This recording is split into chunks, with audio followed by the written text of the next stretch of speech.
Kali dari Bu Yeni, Makassar nih.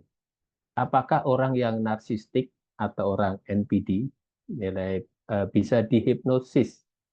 Karena yang saya lihat ada orang yang seperti ini bisa juga menipu dokter di psikologinya dengan cara bersandiwara, eh, bersandiwara ya. Terima kasih sebelumnya. Jadi ditujukan kepada Coach Reski pada dia tentang hipnosis. Silakan Coach. Bu Yeni Makassar. Ada di chat.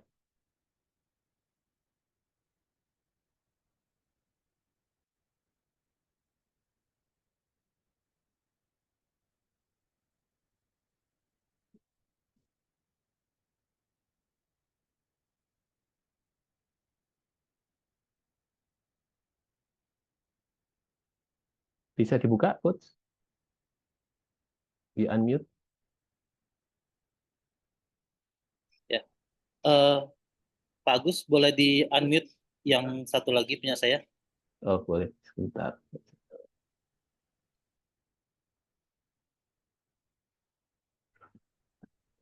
Oke, sekarang kedengaran jelas ya? Ya, ya, ya. Oke, menarik nih NPD. NPD boleh dijelaskan Pak Agus ya? Boleh, Oke, silakan. oke. Sedikit Jadi saja karena sedikit aja, walaupun ini sebenarnya bukan materi ya, cuman satu hal yang perlu dipahami adalah salah satu cara filter bahwa hipnoterapi ini berhasil adalah adanya kesediaan. Pertanyaan mendasar adalah apakah orang-orang NPD itu memiliki kesediaan yang tinggi nggak untuk berubah? Kemungkinan besar nggak? Saya sering banget mengalami suatu banyak klien-klien ya ketemu temu NPD dia merasa dirinya nggak bersalah, dia memberikan sebuah konsep-konsep bahwa dirinya yang jadi korban, dirinya tidak melakukan suatu hal yang buruk, ya itu artinya sebuah manipulatif yang tadi Bapak bilang tadi ya, yang penanya bilang. Jadi kalau saya pribadi selama ini jarang sekali NPD datang ke saya, dia mengatakan, iya Pak, saya merasa diri saya NPD Pak, saya butuh berubah. Jarang sekali. Biasanya stigma NPD itu adalah berdasarkan hasil asesmen dari orang lain, apalagi sekarang konyolnya ini gini ya, banyak orang yang mendiagnos NPD itu hanya berdasarkan lewat Google, baca di YouTube, nonton di TikTok, ya nonton di Instagram, wah ciri-cirinya ini orang NPD nih, langsung menjudge, kamu NPD nih, kamu di hipnoterapi. Kemungkinan orang yang merasa dirinya NPD nggak akan mau di hipnoterapi, karena merasa dirinya fine, nggak bersalah. Makanya sering banget teman-teman harus bisa membatasi limitasi kompetensi. Biasanya kalau orang yang mau mengatakan dirinya NPD atau enggak, itu asesmennya memang harus ke psikolog klinis langsung. Ya, jadi saran saya kebanyakan selama saya menterapi, NPD hanya bisa diterapi kalau memang dirinya merasa dirinya NPD dan memang benar-benar butuh diterapi. Kalau memang itu jawabannya bisa. Tapi fakta sering banget terjadi bahwa mereka tidak menyadari diri mereka adalah bersalah. Mudah-mudahan bisa terjawab ya. baik. Terima kasih, Coach. Ini dari Pak Chang Kian Liong ya. Izin tanya kepada Ibu Bintang ya. Di mana batas antara sakit holding dan tidak? Maksud saya, bagaimana menentukan ukuran untuk menilai seseorang sakit holding? Misalnya, saya mengumpulkan skrup bekas karena takut suatu saat diperlukan. Mengumpulkan kantong plastik bekas karena sering diperlukan. Teman saya mengumpulkan buku banyak sekali. Teman lain mengumpulkan uang licin-licin karena bagus. Ya, nggak sampai ngumpulin sampah sih. Gitu. Ya, silakan, Bu Bintang. Ya, terima kasih Bapak. Saya izin menjawab ya. Jadi, di mana batas kita membedakan mana orang yang hoarding atau mana orang yang memang seperti kolektor atau suka ngumpulin barang gitu ya. Sebenarnya sih untuk menentukan atau mendiagnosa seseorang mengalami atau memiliki sebuah gangguan yaitu hoarding itu sangat panjang sekali gitu ya. Ada yang namanya psikoanalisa, kita lihat dari latar belakang, atau kita juga lihat dari significant others-nya atau lingkungannya, sehingga kita bisa mendiagnosa orang tersebut hoarding. Oke lah, anggapannya kita mencurigai dia, oh kayaknya ini hoarding deh, gitu kan. Tapi untuk melihat batasan mana hoarding, mana yang pengumpulan barang, kita bisa lihat dari motivasi orang tersebut. Jadi pas asesmen atau pas konseling dia ya, misalkan konseling dengan psikolog, Kita lihat motivasi dia mengumpulkan barang tuh apa tuh. Yang kalau hoarding biasanya memang dia terkait dengan gangguan mental. Jadi orang yang mengalami hoarding itu merasa perlu menyimpan barang karena adanya rasa ketakutan, rasa kehilangan atau kebutuhan untuk dapat ngontrol lingkungan mereka. Sedangkan kalau orang yang suka atau memang ngumpulin barang itu biasanya dilandasi oleh hobinya, minatnya, dan dia punya tujuan tertentu, seperti misalkan mengkoleksi barang langka atau yang memiliki nilai yang sentimental gitu loh, atau yang melibatkan emosinya dia, perasaan dia. Kemudian perbedaannya dari tipe barang. Kalau orang yang hoarding biasanya melibatkan barang-barang yang nggak bernilai. Jadi kayak sampah atau barang yang nggak kepakai. Jadi kualitas barang tuh tidak menjadi faktor utama dia mengumpulin barang tersebut. Sedangkan kalau orang yang kolektor atau pengumpul barang, dia dong pasti selalu melihat, oh kualitas barangnya bagus atau barang tersebut memiliki nilai tertentu bagi dirinya. Ya, seperti mungkin kolektor perangko atau kolektor minuman, botol minuman, bisa kayak gitu-gitu ya. Kemudian kita lihat juga dari dampak pada kehidupan. Kalau hoarding itu biasanya sangat mengganggu daily activity dia atau fungsi sehari-hari dia. Pengumpulan barang-barang itu bisa jadi menyebabkan stres lingkungannya, bahkan dia juga gitu loh, dan berpotensi mengancam kesehatan. Jadi kayak ruangan itu nggak layak huni lah, gimana kayak ngumpulin numpuk barang-barang nggak jelas, nggak beraturan. Sedangkan kalau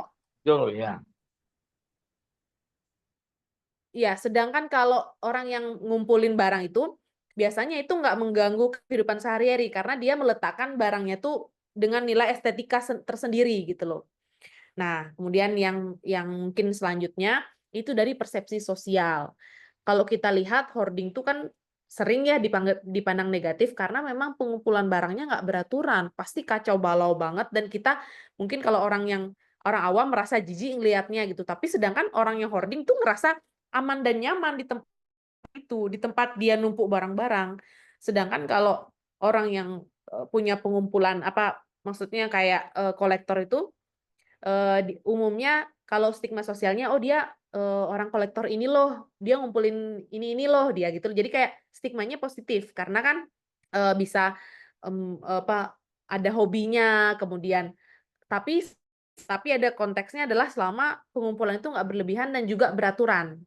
Itu sih sebenarnya batas yang secara tampak ya bisa kita lihat. Kalau misal kita mau tarik lagi ke belakang, kita sebaiknya melakukan konseling yang mendalam sekali terkait dengan pribadi orang tersebut gitu loh. Entah dia kehidupan masa lalunya seperti apa sehingga menyebabkan pribadi dia sekarang seperti ini, atau itu sebuah bentuk kayak kompensasi dari ketidakmampuan dia melakukan apa gitu sehingga dia melakukan hoarding ini untuk membuat dirinya dia tuh terlihat memiliki potensi, memiliki kayak superior gitu. Biasanya orang-orang ini ya kalau bisa kita lihat tarik ke belakang, dia inferior, kurang percaya diri, bisa seperti itu. Gitu Bapak. Kalau dari sisi psikologi ya Pak ya, gitu. Baik, terima kasih. Sampai sejauh ini ya. Ya, Pak baik, Pak. Jiangqiang yang belum jelas ya. Ini sekaligus juga ada pertanyaan nih, mumpung masih di ranahnya hoarding ya. Apakah hoarding yang nggak diobati atau ditangani itu bisa berlanjut sampai usia yang lanjut gitu ya? Nah, silakan Bu Bintang.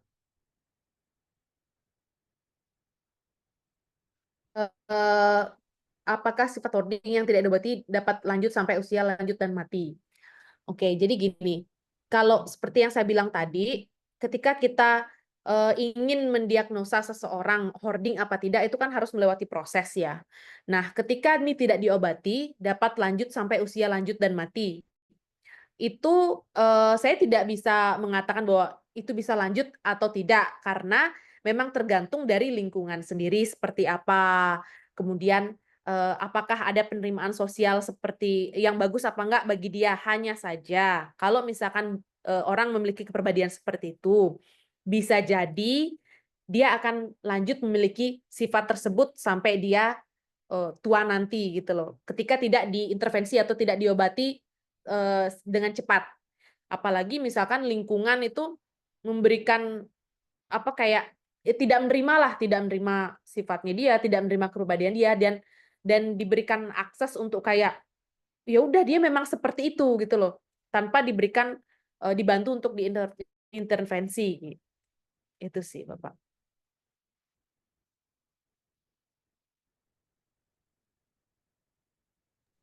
Baik, Bu Bintang. Berlanjut ke Coach Reski ini sama dengan pertanyaannya oleh Chang Kian Leong juga. Coach Reski ini masalah gelombang. Saat saya duduk di samping supir yang terlama di jalan tol yang panjang, saya hanya melihat jalan di depan sambil menikmati. Gelombang otak saya kira-kira alfa atau apa gitu. Jawab. Gelombang.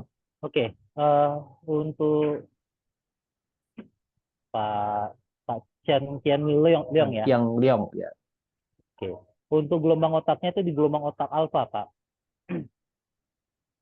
Cara Ya. sederhananya. Jadi kalau mau secara panjangnya, kalau kita sudah mulai rileks, kita sudah mulai menikmati sesuatu di sekitar kita, itu penurunan gelombang otak itu akan terjadi. Ya, ya, ya. Ya rasa nyaman gitu ya, kayak nyaman, panjang, Ya. bisa nikmati gitu alfa. Oke, Ya. baik. Terima kasih.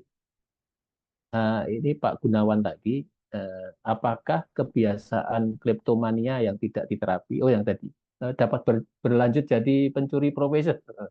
Iya, ini Bu Bintang kali ya. Ya, ini silakan Bu Bintang, yang Pak Gunawan Cahyadi, ini berlanjut bukan usia lagi, tapi apakah bisa jadi pencuri profesional gitu? Ya, Baik, Pak, dengan saya. gitu, betul Bintang, Bu Bintang. Memang nggak disebutkan, tapi Oke, kalau oke, baik. seperti ini mungkin pertanyaannya lebih prefer ke Boleh Bu mungkin Bintang. ya saya bantu untuk menjawab. Kleptomania yang tidak terapi dapat berlanjut jadi pencuri profesional. Seperti yang saya jelaskan tadi, perbedaan orang yang mengalami atau memiliki gangguan kleptomania dengan pencuri itu Pencuri, beda. ya. Beda dari motivasi. Beda dari motivasinya, kemudian motifnya dia, kemudian dari barang-barangnya dia yang dicuri itu gitu loh.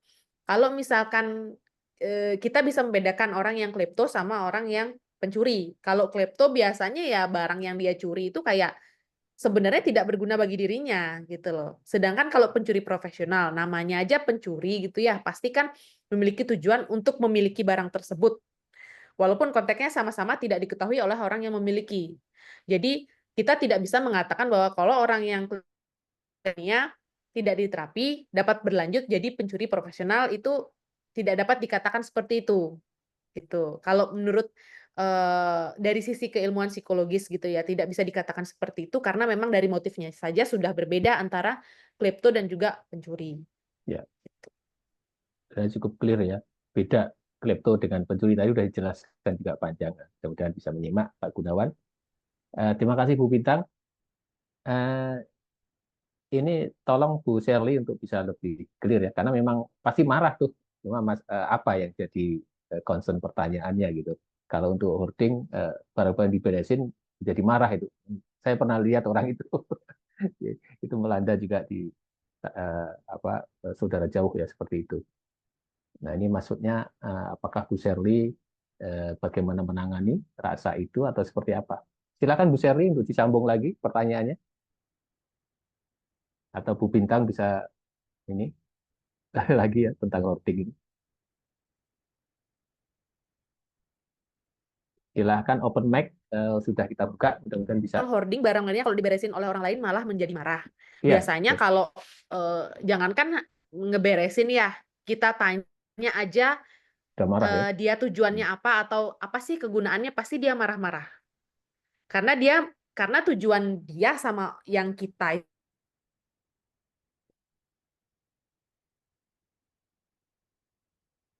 Halo, Bu Bintang, videonya silahkan di ini dulu. Saya nggak kedengaran. Mungkin lagi low ini ya. Ya, terpental beliau. Ya, kita sambil nunggu.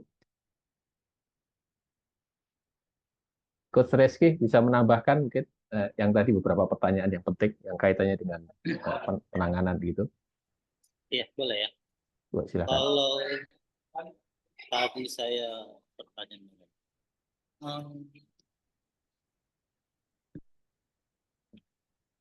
Yang terakhir mungkin saja tentang dari Pak hoarding. Gunawan, Ya, Pak Gunawan. juga ya. Ya. Tadi pertanyaan kalau orang kleptomania tidak diterapi, dia jadi pencuri profesional atau enggak? Cara berpikirnya adalah gini, Pak. Sama pertanyaan Bapak ini mirip seperti gini. Kalau saya miskin terus, saya jadi pencuri nggak? Jadi suatu konsep yang cabangnya itu bisa kemana-mana. Ya. Jadi kalau pertanyaannya bisa jadi pencuri profesional nggak? Ya bisa aja. Dalam konteks misalnya contoh ya, dia kebiasaan ngambil dan ternyata selama ini nggak ada yang permasalahin. Lalu kemudian dia menyadari potensi, dia melihat itu jadi potensi malah. Contohnya saya punya kali yang bagus nih untuk ngambil barang orang lain nggak lihat. Itu namanya terjadi shifting, perubahan dari yang cuma sekedar dia cuma sekedar iseng, cuma tidak sadar ataupun dia merasa ngambil barang yang nggak perlu, dia melihatnya sebagai suatu potensi yang perlu dikembangkan. Yaitu cuman balik lagi, itu tidak ada hubungan sebab akibat yang pasti. Jadi kalau ditanya apakah bisa jadi, ya bisa jadi. Tapi belum tentu terjadi. Termasuk juga ketika barang yang dipegang itu, yang disimpan itu diberesin ya. Memang kalau diberesin orang lain dia pasti marah banget. Karena apa? Karena bahkan orang-orang hoarding itu dia sudah meletakkan barang ini posisinya di sini, barang ini posisinya di sini. Padahal kalau kita secara orang awam nih melihat itu berantakan banget, tidak ada estetikanya sama sekali. Tapi dia merasa itu suatu hal yang nyaman bagi bawah sadarnya. Makanya jangankan untuk membuang, membereskan, merapikan aja bisa marah loh dia. Balik lagi, ini bukan sesuatu yang terjadi secara logika, analisa yang kita pikir secara objektif, namanya sampah, harusnya dibuang dong. Tapi ini masalahnya ada di bawah sadar. Kehadiran barang itu memberikan rasa nyaman bagi dirinya. Dan itu terjadi di bawah sadar, melampaui dari logika dan analisanya dia. Seperti itu ya. Ya. Pertanyaan terakhir yang ada lagi apa? Ini ada nih, Bu Santi ya. Ada pembantu yang sering nyolong baju atau duit beberapa ribu dan terakhir dicurigai ambil HP. Itu apakah bukan klepto ya? Gitu. Gini, Bu Santi. Banyak orang, ini saya juga membantu banyak teman-teman yang di bidang forensik ya. Banyak pencuri biar untuk menurunkan tingkat kesalahannya, dia mengklaim dirinya adalah klepto. Ya, jadi seolah-olah kalau dia klepto, dia gangguan jiwa, berarti harusnya hukumannya tidak sadar nih, karena kebanyakan dilakukan secara tidak sadar. Banyak orang memang memanipulatif dirinya bahwa dirinya klepto, padahal sebenarnya dia nyolong baju, uang, HP, itu memang karena kesadaran dirinya sendiri gitu. Jadi kita nggak bisa langsung mencap itu klepto atau enggak. Dan kebanyakan tuh klepto itu kalau kasusnya yang terjadi sehari-hari ya barang-barang yang nggak penting sebenarnya. Tapi kalau ketika barangnya adalah yang seperti ini nggak bisa langsung kita simpulkan itu klepto atau enggak. Perlu namanya asesmen dari psikolog klinis. Jadi nanti akan di assessment tuh. Misalnya kalau ketangkap nih pembantu sering-sering nyolong, ya, bawa aja dikaji secara psikolog klinis di assessment, itu ada tuh nanti hasilnya. Apakah dia memang benar klepto atau dia memang tindakan curi. Baik. Nah, ini Bu Bintang sudah gabung lagi. Terima kasih, Coach. Silakan bisa ditambahkan Bu Bintang yang tadi. Iya. Masih belum jelas tadi terlempar. Ya, saya setuju dengan Coach Rizky Daniel ya. Dalam artian bahwa kalau ini case-nya adalah ada pembantu yang sering nyolong baju, duit beberapa ribu dan terakhir dicurigai ambil HP. Kita lihat nih tujuan dan motifnya apa, dan juga barang-barang yang dicuri itu apa. Jadi kayak ya mungkin dari faktor ekonomi mungkin ya ART tersebut membutuhkan, makanya dia melakukan tindakan yang kurang tepat seperti itu gitu loh. Tapi itu belum bisa disimpulkan sebagai klepto karena kan tujuannya apa, ingin memiliki untuk kebutuhan dia, kan ada seperti itu. Gitu sih, ingin menambahkan sedikit aja. Baik, terima kasih. Eh, Sudah cukup jelas ya, Bu Santi. Ya. Kalau kurang jelas silahkan dibuka ini open mic atau tambahkan di chat. Ini masih cukup waktunya. Bu Sherly lagi, orang NPD dan hoarding apa bisa diterapi? Sebenarnya saya sudah dijawab tadi. Mau ditambahkan lagi silahkan. NPD dan hoarding. Kita di hoarding dan klepto sebenarnya. Ya, silahkan Bu Bintang menambahkan. Mungkin belum cukup clear dengan beliau. Oke, ya. Oke. Orang narsistik dan hoarding apa bisa diterapi? Nah, sebenarnya kalau dia datang ke psikolog, dia datang ke pakar-pakar terapi yang lainnya, atau dia datang ke praktisi kesehatan itu ya, itu sebenarnya atas dasar kesediaan dia dulu nih. Nah, kesediaan dia dulu, dan juga apakah dia memahami bahwa sebenarnya dia mengalami gangguan. Karena biasanya orang yang narsistik itu selalu tentang dirinya. Jadi selalu aku yang paling benar, aku yang paling, biasanya seperti itu. Sehingga egonya itu sangat jarang sekali ingin dipatahkan. Biasanya dia tidak akan jarang banget dia datang gitu loh untuk melakukan terapi. Sedangkan kalau hoarding itu mungkin orang sekitarnya yang menyadarkan dia bahwa kayaknya kamu ada gangguan deh, atau kayaknya ayo kita berobat ke psikolog dan atau enggak ke psikiater atau kemana gitu, maksudnya ayo kita hipnoterapi misalkan seperti itu.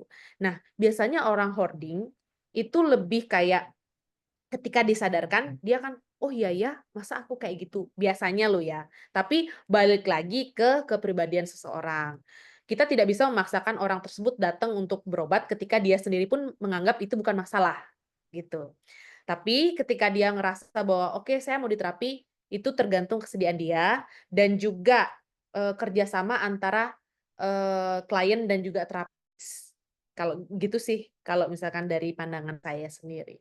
Tuh, kasih. Baik, terima kasih. Ini kajian menarik nanti ke depan NPD juga seperti bisa jadi studi kasus ini ya, Bu Bintang ya. Karena memang banyak kasus di tengah-tengah masyarakat juga terjadi seperti itu. Baik, kita kembali ke topik kita tentang hoarding dan kleptomania.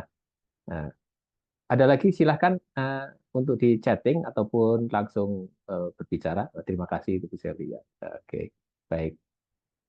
Masih cukup waktunya kita cukup longgar untuk bertanya kepada dua narsum, kita manfaatkan ini. Ya, silakan.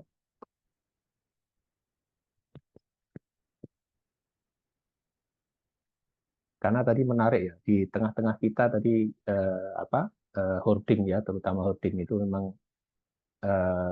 sadar atau tidak sadar juga, walaupun kita belum prospesi masalah kejiwaan, kadang ada rasa sayang tadi itu ya, meskipun belum jadi gangguan kejiwaan ya Bu Bintang ya. Jadi kita setiap beli sesuatu itu sadar atau nggak sadar ditumpuk seperti bahkan dari masa kecil gitu ya, entah itu mainan ataupun mungkin baju-baju, ya. Padahal kan masih bisa diperlukan orang lain gitu ya.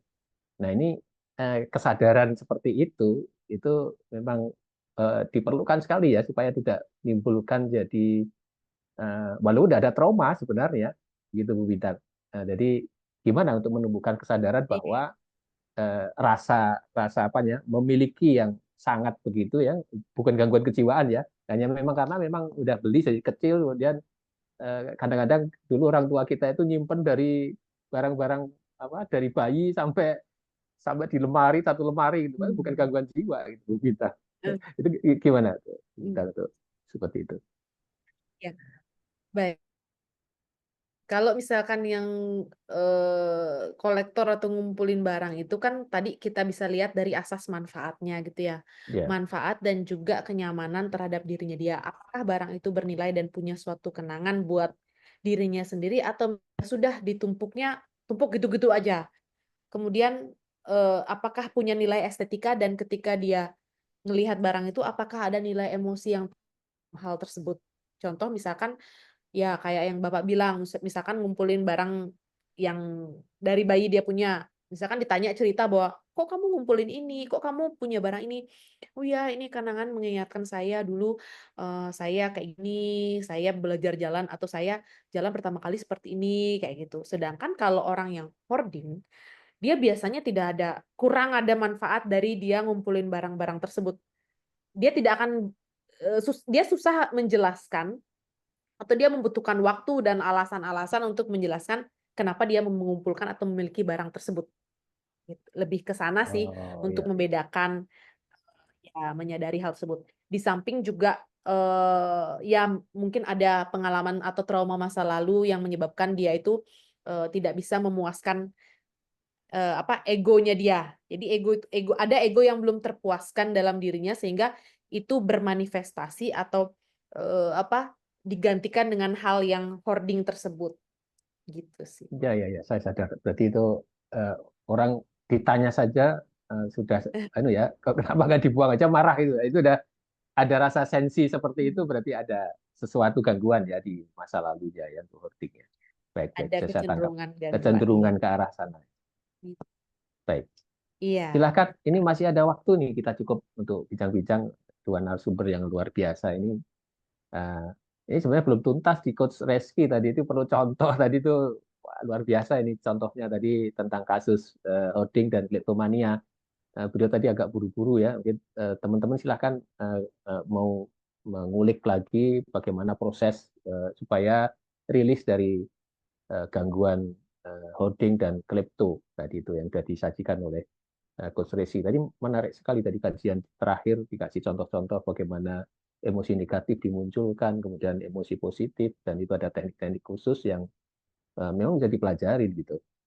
Ya, silahkan Coach Rizky kalau mau menambahkan tadi masih apa karena durasinya waktu tadi pendek sekali ya, ya supaya rekan-rekan bisa terpacu untuk apa namanya bertanya lebih lanjut ataupun menambahkan. Ya, silahkan Coach. Oke, ya. Oke, saya coba lihat lagi ya.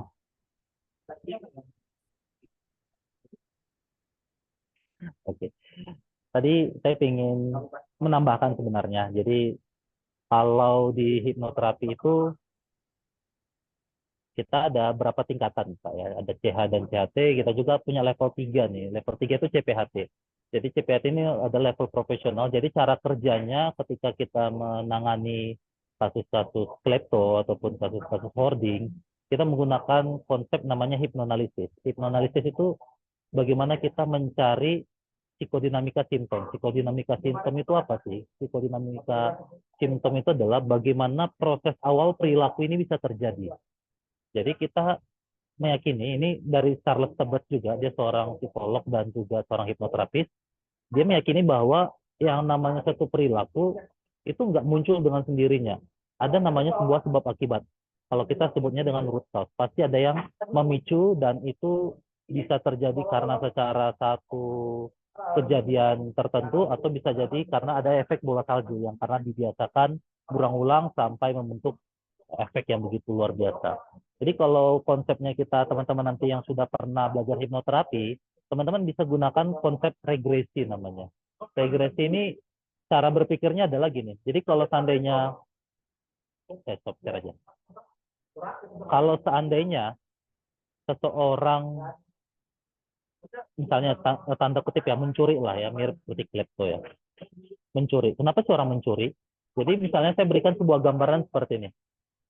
Ketika seseorang lagi lapar, lalu kemudian pada saat dia lapar, dia kan butuh makan. Pertanyaannya agar dia bisa makan, apa yang dilakukan? Sedangkan dia miskin. Dia miskin lalu lapar. Lalu kemudian dia ditawarkan dengan cara, ayo kita mencuri aja yuk. Kita mencuri dan ternyata ketika temannya ngajak dia mencuri dan ternyata dia melakukan pencurian itu pertama kali dan ternyata berhasil, sukses dengan luar biasa.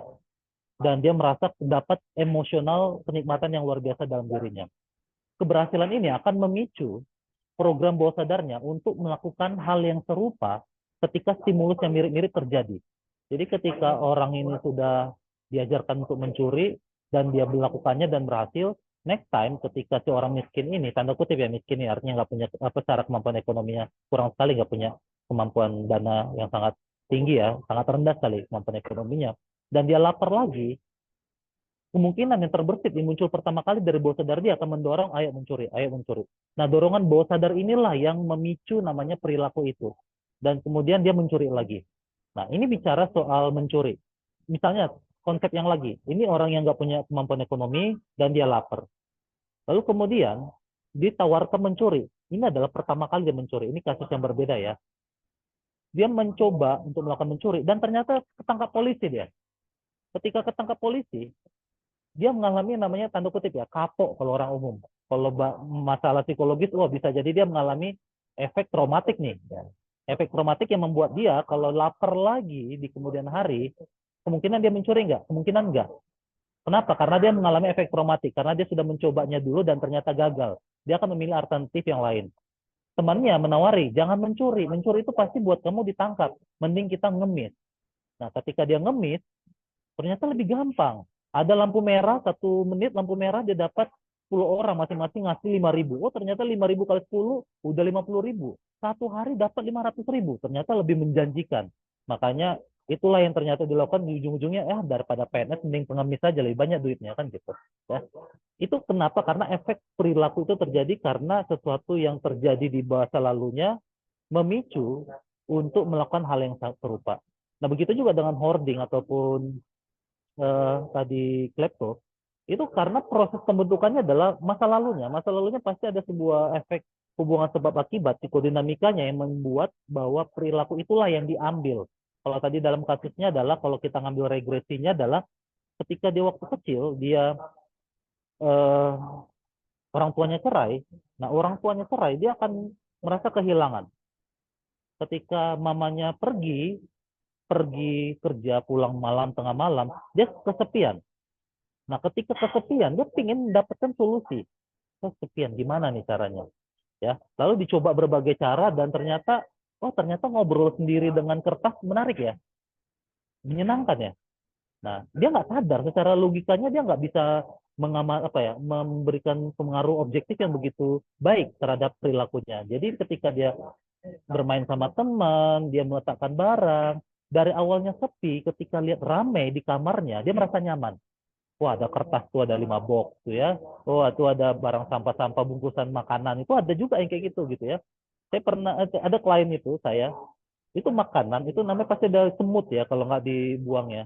Itu dia lebih rela itu semutnya aja dibuang sama dia, tapi bungkus makanan tetap ada di sana gitu. Menarik gitu.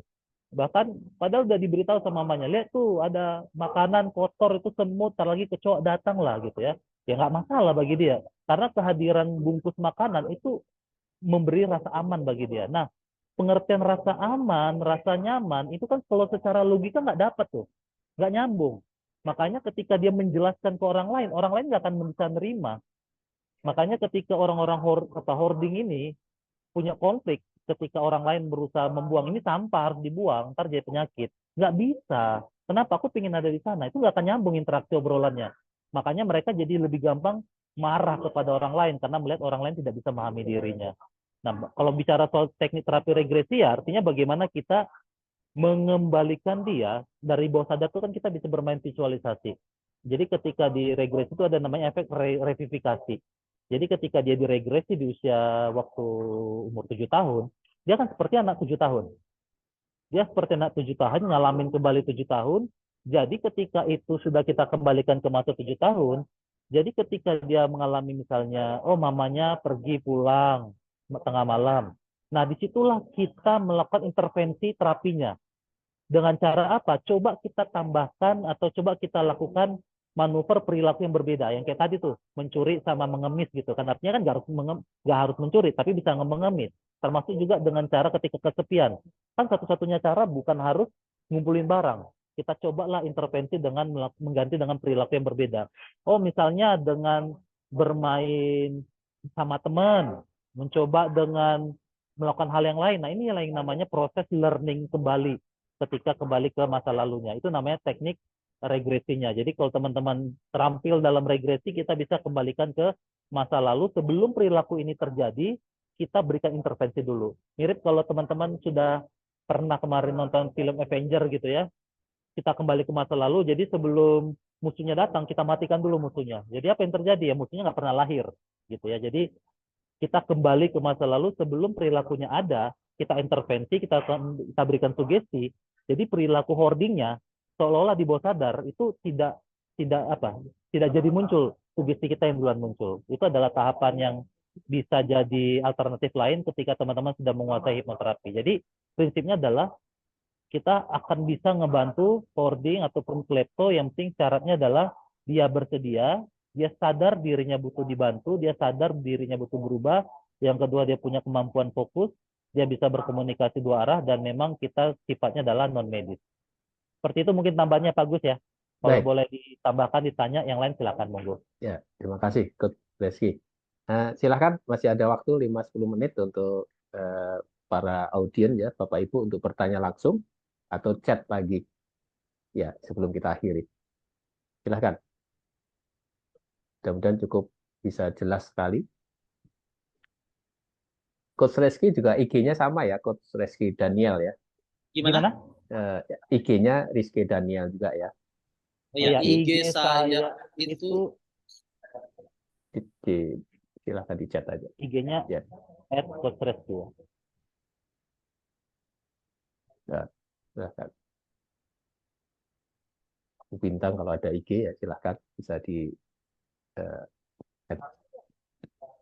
Baik, Bapak Ibu sekalian, rekan-rekan sudah kita kasih kesempatan, belum ada yang ini, sepertinya cukup puas ya dari dua narasumber yang kita hadirkan pada sore hari ini. Terima kasih kepada kedua narasumber, Ibu Bintang dan Coach Reski yang luar biasa.